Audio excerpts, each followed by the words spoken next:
చెప్పేసి ఈరోజు నిరసన తెలుపుతున్నాము. ఎందుకంటే మేమందరము ఆయుష్మాన్ భారత్ ఆరోగ్య మందిర్ అనే సబ్ సెంటర్స్ లో వర్క్ చేయడం కోసము central government state government tie up అయి మమ్మల్ని అందరినీ రిక్రూట్ చేయడం జరిగింది.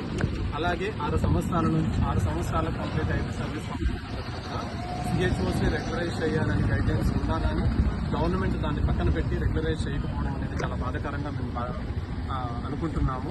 కాబట్టి ప్రతి 6 సంవత్సరాలు కంప్లీట్ అయిపోయిన వాళ్ళ ప్రతి ఒక్క సిహెచ్ఓని రెగ్యులరైజ్ చేయాలని మేము ఈరోజు గవర్నమెంట్ డిమాండ్ చేస్తున్నాము. అలాగే ఎన్హెచ్ఎంలో ఎన్నో క్యాడర్స్ ఉన్నాయి. అన్ని క్యాడర్స్ వాళ్ళకి 23% హైక్ ఇవ్వడం అనేది జరిగింది. అలాగే అదే ఎన్హెచ్ఎం కింద వర్క్ చేస్తున్న ఎంప్లాయీస్ మమ్మల్ని ఎందుకు గుర్తించలేదు, మాకు ఎందుకు ఆ 23% హైక్ అనేది ఇవ్వలేదని గవర్నమెంట్ మేము డిమాండ్ చేస్తూ దాన్ని ఒకసారి పరిశీలించి మాకు ఇవ్వాల్సిందిగా గవర్నమెంట్ కోరుతున్నాము.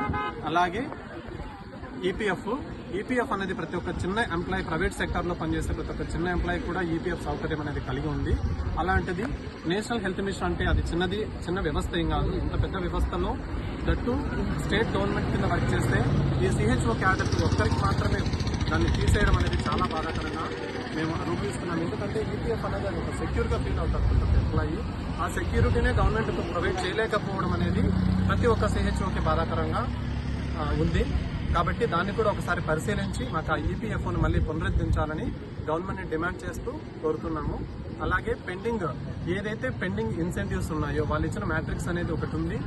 ఆ సిస్టమేటిక్ మ్యాట్రిక్స్నే ఫాలో అవుతున్నారు గవర్నమెంట్ కూడా. ఆ బేసిస్లోనే మేము కూడా వర్క్ చేస్తున్నాము. వాటన్నింటినీ ఒకసారి పరిశీలించి ఆ పెండింగ్ ఇన్సెంటివ్స్ ఏవైతే ఉన్నాయో అవన్నీ విత్ ఇన్ టైంలో మాకు రిలీజ్ చేయాలి. అలాగే శాలరీతో పాటు ఇవ్వాలని మేము డిమాండ్ చేస్తున్నాము. తర్వాత గ్రామీణ ప్రాంతాల్లో ఉన్న వాళ్ళకి ఎంత ఆరోగ్యం అనేది అవసరమని గవర్నమెంట్ మమ్మల్ని రిక్రూట్ చేసి అక్కడ పెట్టిందో అంతే మా బాధ్యతలు నిర్వహిస్తూ వాళ్ళందరికీ సకాలంలో మాకు ఎన్ని వర్క్స్ ఉన్నా కానీ సకాలంలో సేవలు అందిస్తున్నాము. అలాంటి సేవల నుంచి ఎంప్లాయీకి ఈరోజు హెల్త్ సెక్యూరిటీ లేకుండా పోయింది. కాబట్టి గవర్నమెంట్ మాకు ఖచ్చితంగా ఎంప్లాయీ హెల్త్ స్కీమ్ అనేది తీసుకుని వచ్చి మాకు, మా ఫ్యామిలీస్కి, మా పిల్లలకి కూడా ఆరోగ్య పరిస్థితులు మెరుగుపడడానికి కావాల్సిన స్కీమ్ని ఇవ్వాలని డిమాండ్ చేస్తున్నాము. అలాగే చిన్న సమస్యలు ఉన్నాయి.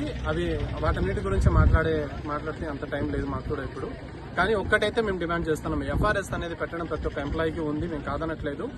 మా హ్యాబిటేషన్స్కి డిఫరెంట్ హ్యాబిటేషన్స్కి మేము వెళ్లాల్సి ఉంటుంది. డిఫరెంట్ లొకేషన్స్లో డిఫరెంట్ పార్ట్స్లో వర్క్ చేయాల్సి ఉంటుంది. సర్వే ఉంటుంది, 104 ఉంటుంది, విజిట్స్ ఉంటాయి.